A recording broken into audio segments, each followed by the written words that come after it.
जय श्री कृष्णा। भगवान श्री कृष्ण कहते हैं, इन पापों को कोई माफ़ नहीं कर सकता। भगवान शिव भी माफ़ नहीं कर सकते, देते हैं वो भी कठोर से कठोर दंड।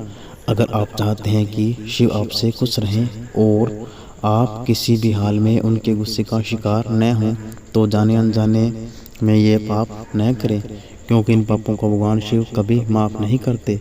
चलिए जानते हैं कौन से हैं वो पाप। शिव को भोलेनाथ कहते हैं, क्योंकि शिव सादगी पसंद ईश्वर है। उन्हें कच्चा फल पसंद है। एक लोटा पानी से भी शिव खुश हो जाते हैं। खासतौर से अगर आप अपनी ज़िंदगी में निराश या हताश हैं, तो आपको शिव की पूजा जरूर करनी चाहिए।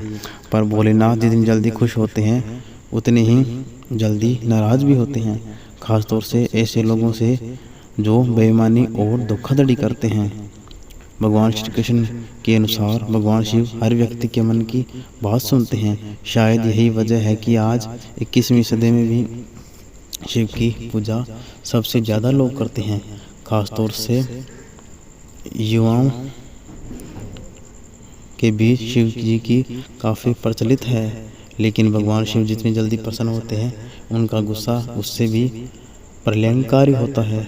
भगवान श्री कृष्ण ने बताया कि शिव पुराण में कार्य, बात, व्यवहार और सोच द्वारा किए गए कुछ पाप वर्णित है, जिसे भगवान शिव कभी क्षमा नहीं करते।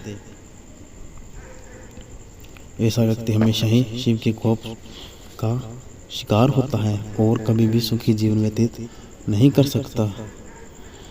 आपने सुना होगा कि ऊपर वाले से कुछ छुपा नहीं होता। यहाँ तक कि आप अपने दिमाग में जो सोच रहे होते हैं, वह भी भगवान से छुपा नहीं है। इसलिए भले ही बात और व्यवहार में आपने किसी को नुकसान पहुँचाया या न पहुँचाया हो, लेकिन अगर आप मन में किसी के प्रति कोई दुर्भावना है या आपने किसी का अहित सोचा है, तो यह भी एक पाप की श्रेणी में आता है। नंबर 1 पे है शादी तोड़ने की कोशिश।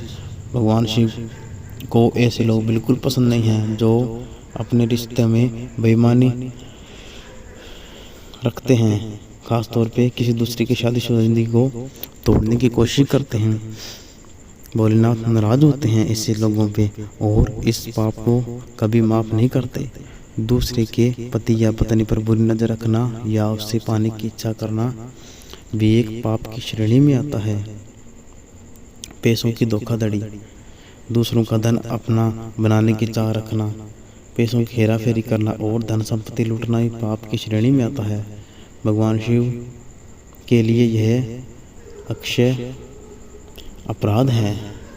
कष्ट देना, किसी भोले और निरपराध इंसान को कष्ट देना, उसे नुकसान पहुंचाना या उसके लिए बाधाएं पैदा करने की योजना बनाना या ऐसी सोच रखना भगवान शिव की नज़रों में हर हाल में माफ़ी देने ना देने योग्य है और यह बहुत बड़ा पाप है। गलत रास्ता अपनाना, कुछ लोग रास्ता भटक जाते हैं पर सही निर्देश मिलने पर वापस सही रास्ते पर आ जाते हैं, पर कुछ लोग ऐसे भी होते हैं जो सही सुझाव मिलने के बावजूद भी बुराई का साथ नहीं छोड़ते और बुरी राह को खुद चुनते हैं। ऐसे लोगों को पाप का अक्षय होते हैं। बुरी सोच, शिव पुराण के अनुसार जिस प्रकार आप किसी का भी बुरा नहीं करने के बावजूद उसके लिए बुरी सोच रखने के कारण भी पाप के हकदार और दंड की श्रेणी में आ जाते हैं, उसी प्रकार भले ही आपने अपने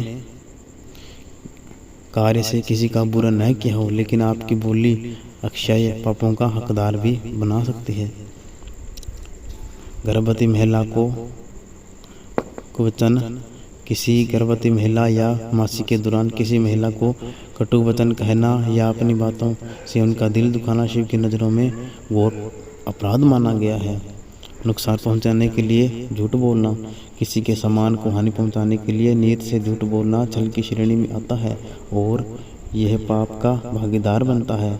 अफवाह फैलाना, समाज में किसी के मान सम्मान की हानि पहुंचाने की नीयत से या उसकी पीठ पीछे बातें करना या अफवाह फैलाना भी एक पाप है।